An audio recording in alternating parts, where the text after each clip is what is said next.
Alas 5:10 na, 1 Western Visayas na. Alas 5:10 na, 1 Western Visayas na.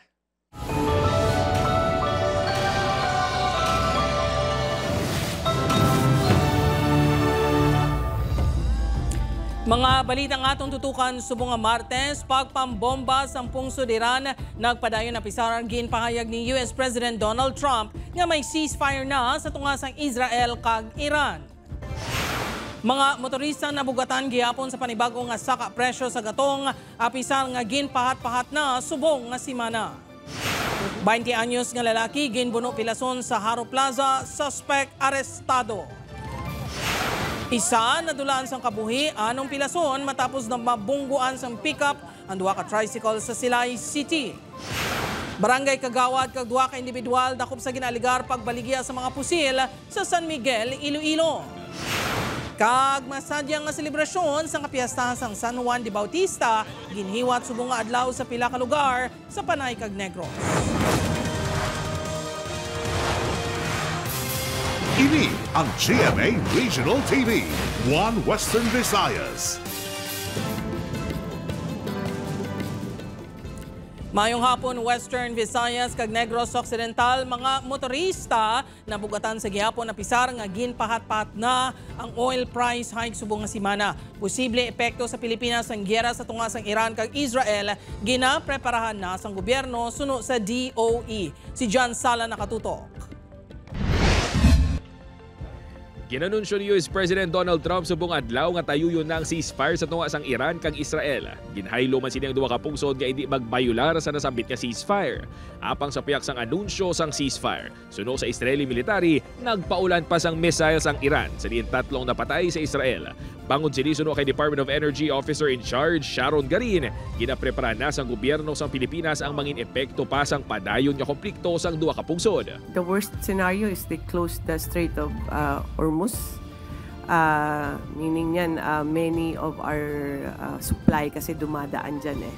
Dyan dumadaan siya. So if it gets cut off, that's not only for the Philippines, bad news for the Philippines, but the whole world. Dako ang nangin epekto sini sa presyo sang gatong sa pungsod nga nagasalig sa imported fuel. For DOE, if we start, we have the ayuda system. Ang importance of the ayuda for the drivers is that so that they won't increase their fares. No? And if we don't allow increase of fares, we have to get them something. Subong adlaw ginpatuman ang oil price hike. Kintunga ini sa duwa ka hugnat subong nga semana. Subong adlaw dugang nga 1 peso and 75 centavos kada litrong ginsaka sa gasolina. Kag 2 pesos and 60 centavos kada litro naman sa diesel. Kung isahan lang kasi one time lang yung planning mo, pero at least kung ma-stagger mo siya, you have to the whole week to plan out your expenses on fuel. Apang, apisar ko nung aging pahat-pahat na dako sa gyapon nga palasanon ini para sa mga motorista nga adlaw-adlaw nga nagabiyahe sa dalan. Paton mo na nila kag sa hindi. Kung kamay lang tani ang interest nila daw, okay pagawa. Kaya kadako-dako gid. Kung interest tapos pagka mga pila ka bulan, mga saka naman. Hindi ka masigurado. Sa Huwebes, ipatuman ang ikaduwang hugnat sang saka presyo sa gatong. Upod kay Romel Porquia, John Sala. 1 Western Visayas.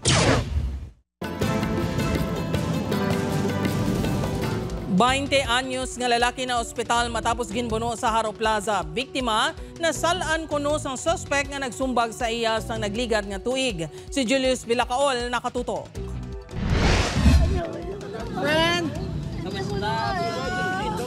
Mabatian pa sa sininga video ang paghilibion sininga lalaki. Makitaan man ang dugo sa naibabaw nga bahin sang likod sang iya hawak. May pilas man ini sa likod sang iya natuo nga baga kag sa natuo nga butkon. Sa isa pagit ka video, makitaan nga ginaagubay na ini sang duha ka individual para dalon sa ospital. Ang lalaki amo ang 20 anyos nga si Julius Carias nga tumandok sang Banwa sang Kalinog, Domingo sang gabi, samtang nagapaliwaliwa sa Haro Plaza. Gulpi lang inigin palapitan sang isa man ka lalaki kaginbuno. Most probably sir, nagatalikod sa kayong igo, likod tanan mo. Palabanan sa likod, kung may pilas mo isa, dali na siguro pagkatubang nila. Gilayon man nga nadakpan ng suspect, ang 23 anyos nga si Brian Sino. Tumandok ini sang Haniway, Iloilo apang nagatrabaho sa palaligyan sang ukay-ukay sa Tabok Subaharo. Na-recover man ang kutsilyo nga gingamit sini, samtang kargado sang espiritu sang Agua de Pataranta. Nasalaan sini ang biktima nga amo ang nagsumbag sa iya sa nagligan nga tuig. Sa sulod sang karsel, Ginhinulsolan kuno sini ang iya ginhimo. Di na ko sinsama ko sinsama ko nga amo ni nga agin po na usa kay wala masasala sa akon. Ang Haro Plaza ang nagapanguna nga destinasyon sang pumuluyo nga nag-ehersisyo, luyag mag-relax kag manghangaw-hangaw. Gani importante nga hilway sa katalagman ang nagapadulong diri. Suno sa ICPS 9, may mga pulis nga nagabantay sa plaza. Natabuan lang sa tungation. Yara sila sa police station. Alas 10 kami diri naga-shift. Nagabayloan na isang duty. So ang timingan nga di ang patrol, ang momento pagtawag sang sitok. Isang operation center naton. Base sa impormasyon nga nabaton sang kapulisan, yara na sa maayo nga kahimtangan ang biktima sa ospital. Subong adlaw, ginpasakan na sa kapulisan ang reklamo nga frustrated homicide batok sa suspect. Upod kay Marvin Lauderes, Julius Bilacaol. 1. Western Visayas. Para sa dugang mga balita sa Negros kag Panay, mangin kaupod ta si Adrian Prietos. Adrian? Jert, madamo kinasalamat sa Negros Occidental. May kaso na sa monkeypox samtang unang kaso sa mpox sa Capiz nakarecover na. Nakatutok Aileen Pedreso. Isa ka 20 anyos nga babayi nga taga Talisay City, Negros Occidental ang labing una nga kaso sang monkeypox sa Negros Occidental. Nagwang resulta sang laboratory test sa sininga weekend. May travel history ang pasyente pero diri lang sa pungsod. Within Philippines lang. Second week of June, nag-consult siya, nakita nga may rashes sa, so gin-quad siya, gin-advise siya ng mga mapapag-test for mpox. The patient, when she arrived here last May 21, she went back to another place. 2 days after, she developed fever. And after 3 days, the onset of rash. Myalgia, headache.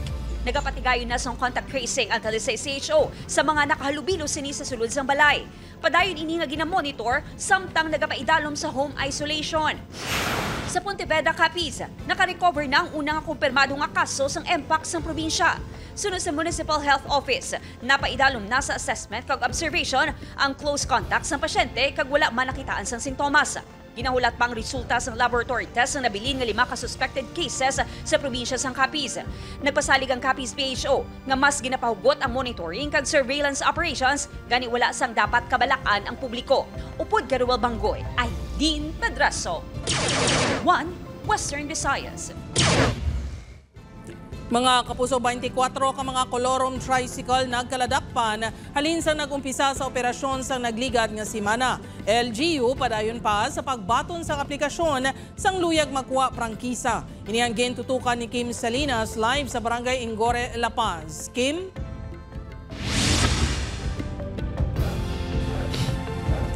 Jert, na-record sa distrito sang Haro ang pinakamadamo nga nadakpan nga kolorom tricycle sa sulod sang 3 ka adlaw nga intensified anti-kolorom operations sang LGU.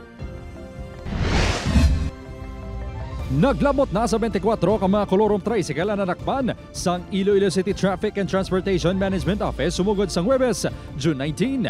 7 ang nadakpan sang nag-operate sa Molo, kag 17 naman sa Haro. Magluwas dire, 36 ka e-trike, 1 ka tricycad, 4 ka angkar-angkar, kag 3 karakal ang nadakpan man sang otoridad. So far daw wala man sang sang mga negative nga mga reaksyon kay resistance kay amo niyang pangabay sa mga legal nga mga nagkuha sang franchise nga di sila nagbayad, so dapat ang kolorom maunta. Sa datos ng Iloilo City TTMO, ginabanta 700 ka mga kolorom tricycles ang ilan na monitor sa syudad. Isa na diri ang tricycle driver nga si Alejandro sang Barangay Bituon, Haro. Suno sa iya, wala inigilayon makaproseso bangod wala sang kwarta sa pagkuha sang prangkisa. Sigado mo tamo, pamusahe sa mga kabataan. Buligay mo kami di sa nga barangay. Ginklaro sang Iloilo City TTMO nga wala nagtakop ang franchise application sang Hunyo 18. Gani mahimo pa maka-apply ang mga kolorom sa gihapon nga tricycle. Sa 2,667 ka mga awarded units, 1,850 na ang naprobar. Buot silingon, masobra 800 pa ang bakante nga slots. Gusto pagin mag-intra sa aton yung mga toda, may damo pa kita nga mga slot, no? Para hindi ka mo ma-inconvenient kag mahulaan later on. Minimal ining ginabayad ninyo, unlike kung madakpan ikaw, no? Libo nimo. Santo sa record sang opisina sang chairman sang Committee on Transportation sang Iloilo City Council, ginabanta 200 ang pending application para sa pagkuha sang prangkisa sa mga tricycle. Jert, ginako sang Iloilo City TTMO nga padayon niya panghangkat ang ila pag-operate kung gabi bangod kulang sila sa personnel. Apang pasalig sang opisina nga hindi sila maguntat sa paglagas sang illegal nga mga tricycle. Jert? Madamo gid nga salamat, Kim Salinas. Sa iban pa nga balita, kapiestahan ni San Juan de Bautista ginasaulog sa mga Ilonggo kag Bacolodnon nga puno sang kasadya sa tradisyon sang pagbasyahanay. Si John Sala nakatuto. Basyahanay lang, wala sang dumtanay. Ini ang fiesta nga bawal ang pikon gani sadya-sadya lang. Nangin madinuago ng pagsaulog sang kapiestahan ni San Juan de Bautista sa syudad sang Iloilo, ilabi na sa barangay San Juan Molo. Halin sa barangay hall sa suludlon nga bahin sang barangay hasta sa Dalanon. Wala sa nakasalbar sa pagbasyahanay sang tubig. Agon makalikaw nga may mahalitan ilabi na ang mga nagapadulong sa ila obra kag eskwelahan, nagpatuman sang road closure diri sa mayor nga Dalanon sang barangay San Juan Molo. Apang madamo sa gihapon ang nagalabay gani pasensyahanay na lang suno sa mga residente. Bangga Baluarte to boundary sa Kalumpang and San Juan para di iwas na lang bala mga basyahan ang mga gaululubra, mga gasakay sa jeep. Magluwas sa basyahan ay isang tubig mayara sang religious fluvial procession kag balaan nga misa. Wala man nakalimtan sa mga taga San Juan Molo ang religious nga aspeto sang hilikoton sa pagpasalamat sa mga bugay kag paggiya sang ila patron. Sa kabuhi sa pagpapasala, makanto sa kabuhi sa grasya, sa blessing, tama? Samtang, magluwas sa tradisyonal nga basyahan ay isang tubig sa dalan. Gin-level up ang kasadyahan sa barangay Punta Taytay, Bacolod City bangod sa foam party, nga ginpasakupan sa mga bisita kag tumandok. Siyempre, bilang naanda na may only sisi para sa mga bisita bilang pagpasalamat sa mga residente sa bugan ang patubas sang kadagatan. Nagamukbang kami, may foam party pa. Anami, kita sa amon, kapitan. Pegi ko, once a year, namon, gina-celebrate eh. Upod kay Romel Porquilla, John Sala, One Western Visayas.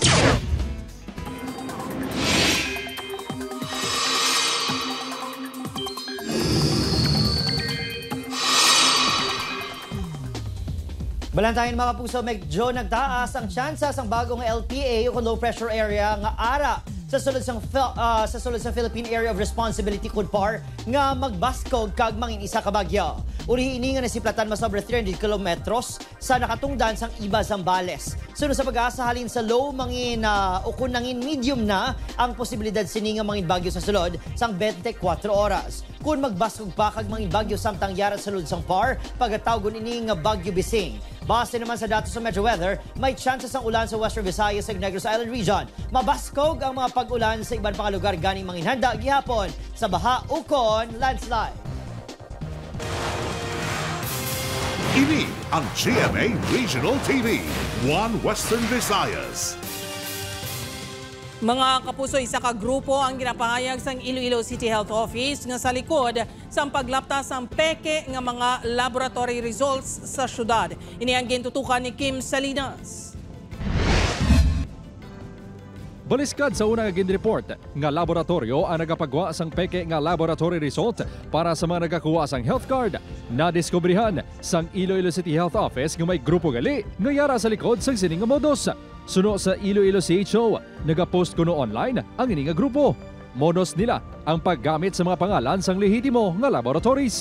May aragi siya grupo nga amo gina yung negosyo nila.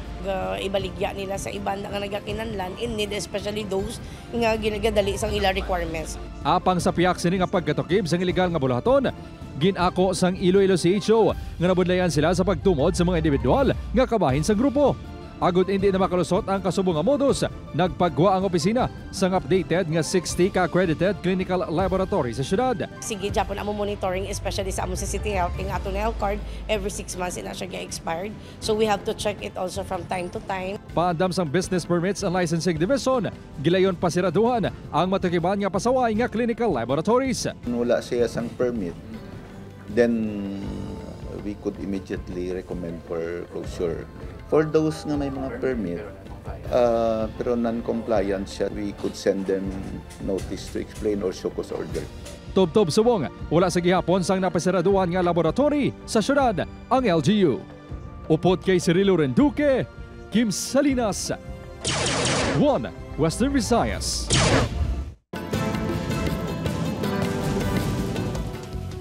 Mga puso, halong senior citizen patay, isang mabungguan sang van sa Banwa sa Murcia. Samtang sa Silay City, Negros Occidental, isa patay. Anong pilason sang mabungguan sang pick-up ang duha ka tricycle? Nakatutok Aileen Pedreso. Sa sininga video, makita ang biktima sa aksidente nga yara sa likod ng pick-up. Makitan man ang anong pa kabiktima nga nagtabog sa dalan matapos mabungguan sa pick-up. Natabo ang aksidente sa Barangay 5, Silay City, Lunes ng hapon.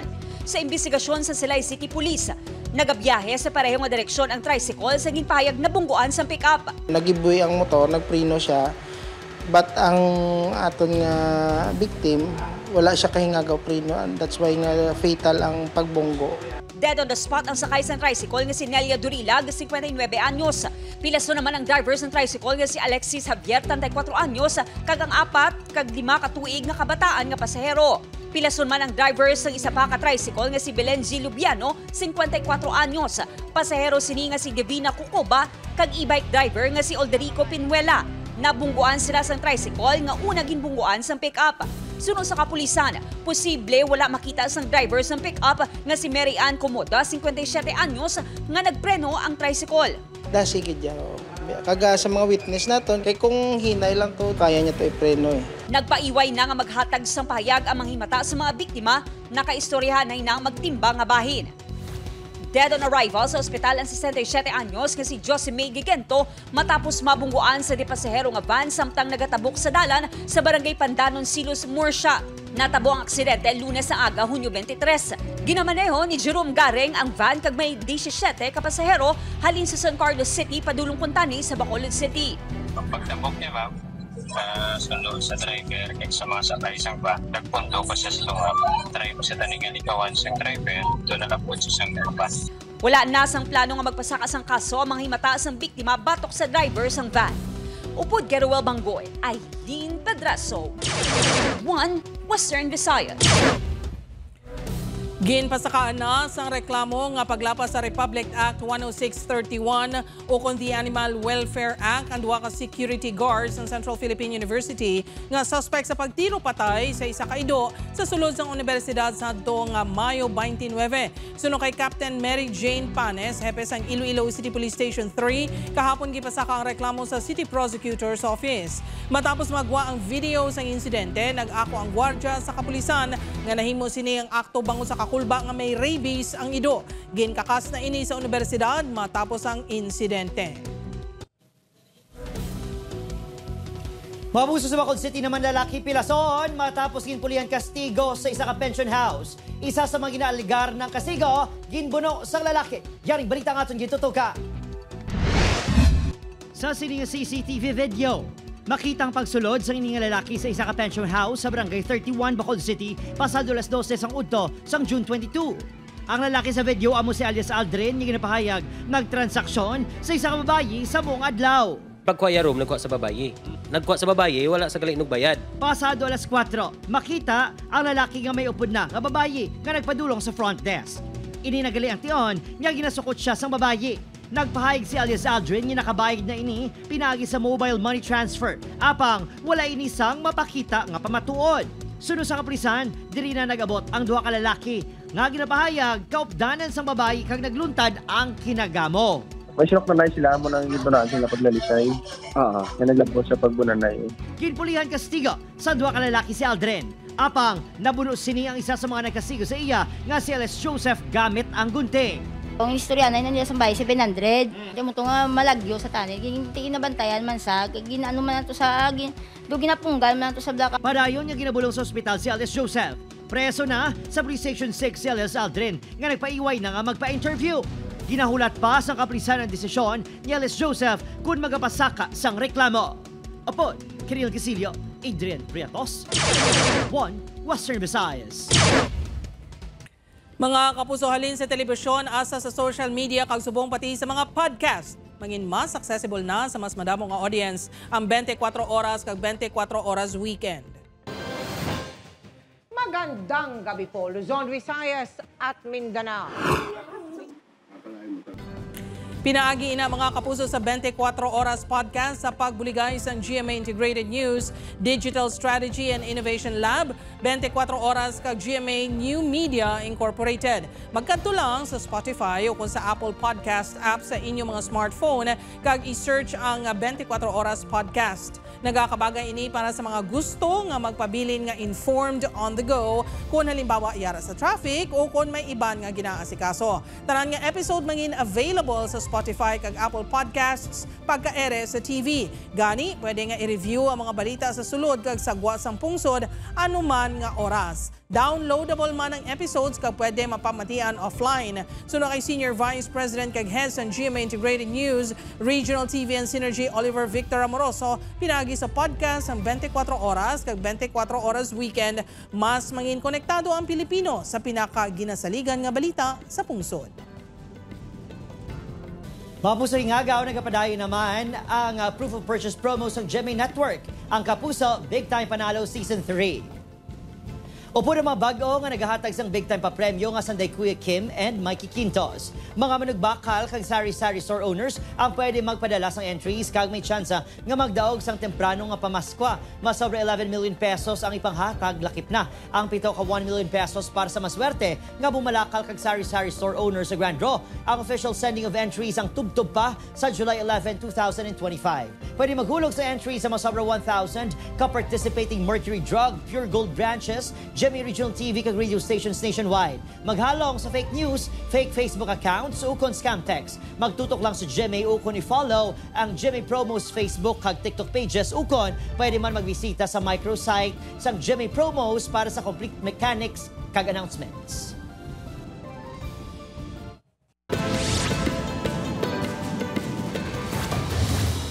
Arestado ang high-value individual nga si alias Anan.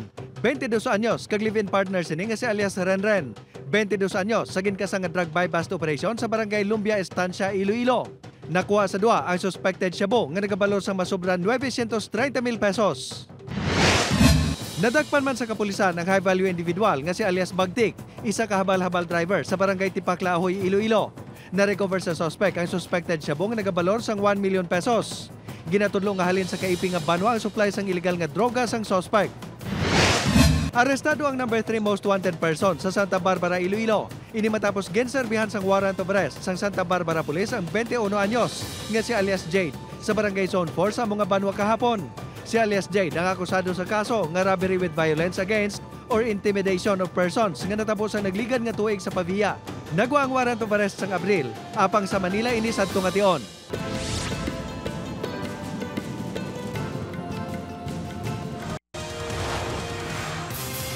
Ini ang GMA Regional TV, One Western Visayas.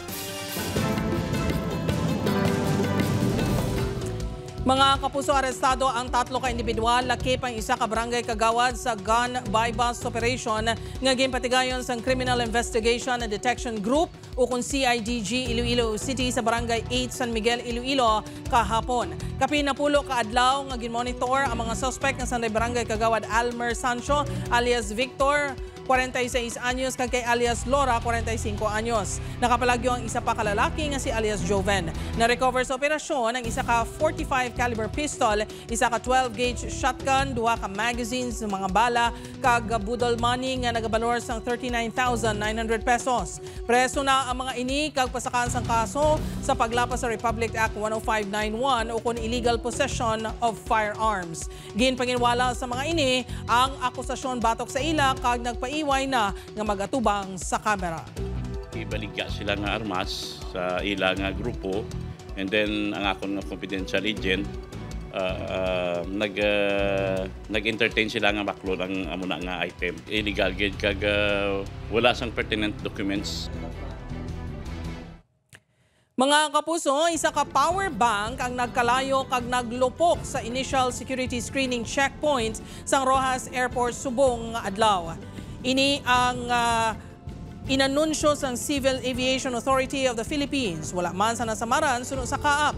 Natabo ang insidente alas 6:30 kaina sang aga. Ginpahayag nga na-detect ang 70,000 mAh nga power bank sa bagay sa isa ka babae nga pasahero nga padulong sa Manila. Ini ang naglapaw sa ginapahanugutan nga 160 watt-hour lang nga pwede dalon sa pagsakay sa eroplano. Una kuno nga ginapahayag sang pasahero nga ginpahanugutan ang power bank sa inbound flight pa Manila. Apang sang ulihi, nagpasugot ini nga i-turnover ang item sa iaupod sa guwasang terminal. Samtang ini ang ginpatigayon gulpi nga nag-spark ang power bank sa inspection table. Gilayon man nga nagresponder ang airport security guard kag ginpatay ang kalayo gamit ang fire extinguisher. Pagkatapos ini, nalupok ang power bank. Wala ginpahayag sa statement sang kaap kung ano ang nangindisposisyon sini sa pasahero.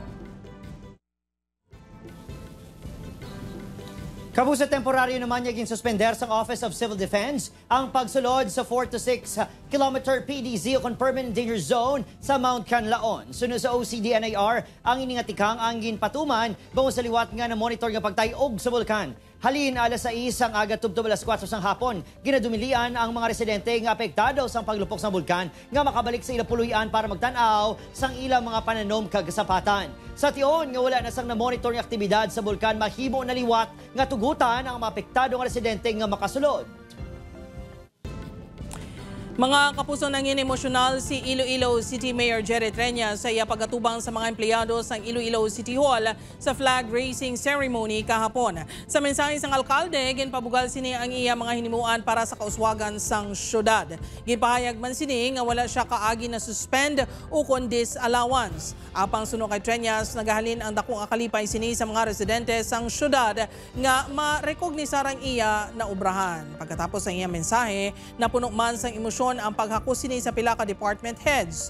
Tubtob na lang sa Hunyo 30 magapungko si Treñas sa pwesto antes magbiya sa politika matapos ang madugay na nga tinuig sa serbisyo publiko.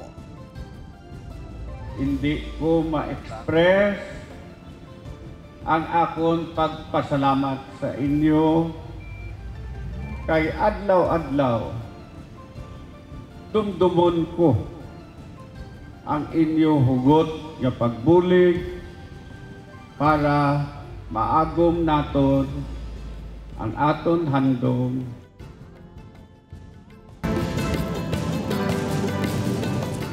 Kapuso, ready ka na bala para malabot ang imo career goals? Maghulag na kag mangin kabahin sa leading broadcast network sa Pilipinas. Yari ang mga bakanting posisyon sa GMA Network. Sa mga interesado nga aplikante, pwede ka mo magbisita sa www.careers.gmanetwork.com. Mga kapuso, ako si Jethro Charlotan. Ini ang One Western Visayas, bugos nga puwersa para sa mas dako nga misyon kag mas masangkad nga pagserbisyo sa pungsod.